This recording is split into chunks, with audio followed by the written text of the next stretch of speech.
inlining functions. If you ask me, I think inline's kind of a, I don't know, it's there, it's been there for a long time. I think the original intention was good. From what I can tell now, the compiler kind of just does what it wants to do as far as this concept's concerned. But I'm going to explain it anyway, and you'll see the semantics of it and how it works, just so you understand what inline really means. But in the end, the rule is that inline, when you put the inline keyword on a function, it's a hint to the compiler. Really, in the end, the compiler wants to do or will do whatever it deems is necessary or better. In fact, my personal hunch, though I can't prove this, but I bet this would be true. Well, I probably could prove this. But basically, the compiler, regardless of whether you have the inline keyword on a function or not, it will either inline it or not, depending on your optimization and your build settings.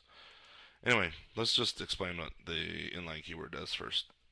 So here I have a function called foo that simply just prints a variable, and if I call foo here, oops, if I call foo here, well, there's overhead. Every time you call a function at runtime, the compiler has to generate instructions, which at runtime will set up what's known as the activation context. We'll talk in more detail later, but essentially what's happening is every time you make a call, you have to push the local variables onto the stack, push the return address, maybe some other cleaning things or housekeeping things. But in the end, there's overhead. Every time you call a function, there's overhead. And if you're calling that function several times, then overhead means a lot of time wasted. So, especially in games where we need to move quickly, if we're calling a function several times and we're eating up all that overhead, then that'll slow our game down. Anyway, so here I call foo, and in theoretical land or technical land, probably more theoretical land, the compiler emits a call instruction, which comes up here and will execute foo. Nothing new here. But if I say, well, let's just have some fun here. If I paste foo here several times, or I could put this in a for loop either way. Um, Basically, every single time I call foo, the compiler, or at runtime, we have to set up all the overhead to call foo, execute foo, and then return from foo. And then I could have other methods here, sorry, I say methods. I've been in C# and Java for who knows how long. Functions. I can have other functions, another function, and in here we could call foo and do other things as well. I mean, whatever you want to do. Anyway, so lots of foo calling here, and suppose that say this isn't a loop that goes 1 to a billion, and we're going to experience the overhead of calling foo and returning from foo. Well, one way we can optimize that a little bit is go up here, and on foo I say, you know what, inline, which basically means take foo's definition, and whenever anybody calls foo, put that definition right there instead of calling foo. It's kind of like copy and paste. So literally, I could just come here instead of saying foo here, I could just paste. We better indent it properly. Notice I kept the curlies because it is a new level of scope. Kind of, I mean, yeah, I'm doing a little hand waving, but you can think of it pretty much like that.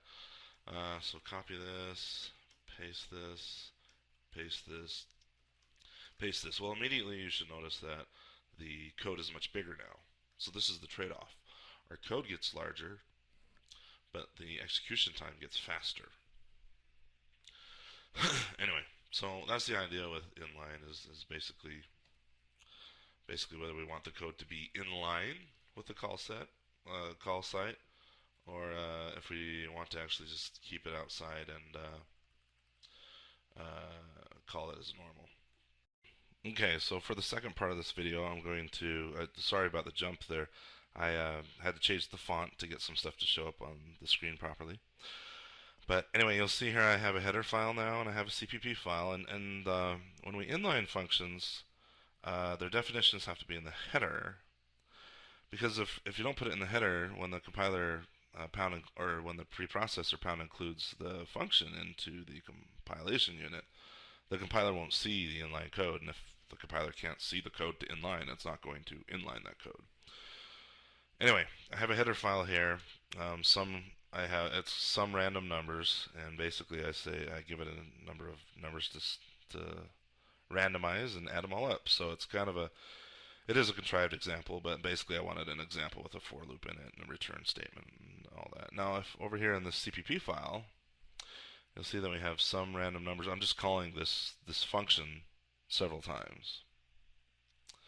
So header file, here's the function, defined and declared. And over here, I'm calling the function several times. So let's debug this. I hit F10, and you'll notice here I hit Control Alt D to bring up this disassembly window. And you're not quite familiar with what all this is. This is native, pretty much as close as you can get to the processor. This is native instructions, and don't worry about what all this is. It's scary, but we'll learn about it later.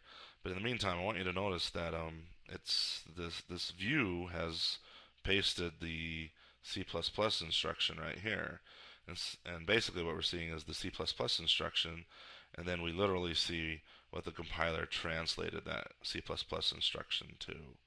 And I actually had to go to my project properties here and mess around with some of the command line switches that Visual Studio generates when it executes the compiler to actually get this to work the way that inline is described to work. But anyway, so notice here when I call some random numbers, basically all we see is a call instruction.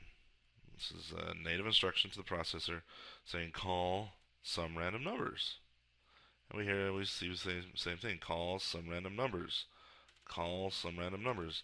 And so what I wanted to prove to you here is that without the inline keyword, the compiler literally just says, well, call that function, call that function, call that function. So let me shut down debugging here, and I'm going to go to the header file, and I'm going to say inline, and then start the debugger up again by hitting F10. And now look at how the assembly here has changed. First of all, notice there's a lot more code here than we had before. If you jump back in the video, you'll realize we had only 3 or 4 or 5 lines of instruction. Now we have several.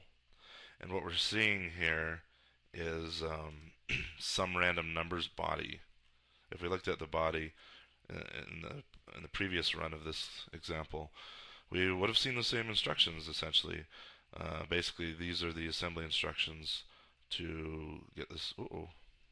To get this for loop to run. So look at this. Look at this. Instead of calling out to that function, the compiler literally just pasted the instructions right there. And for every single instance that we call, if I can make it not jump while I'm scrolling, basically it's paste, paste. Maybe I can use the arrow keys. Yeah, we'll go down here. Paste, paste, paste, paste. For every time I call some random numbers, it pastes it. So that's the gist of the inline keyword. Now, as I said earlier, let me just repeat: the inline keyword is just a hint to the compiler saying, if you can inline this, do. But in the end, it's up to the compiler. And my personal belief, or hunch, I think, and I'd have to prove this from compiler to compiler and do a lot of research, but I really think the inline keyword, when you tell the compiler to optimize, inline or not, the compiler will evaluate every function and say, can this be inlined? Does it make sense to inline it and maybe make the code a little bit bigger? Let's do it. And I'm sure there's a bunch of complicated decision making there that the compiler makes, depending on the compiler that you're using. Anyway, inline keyword.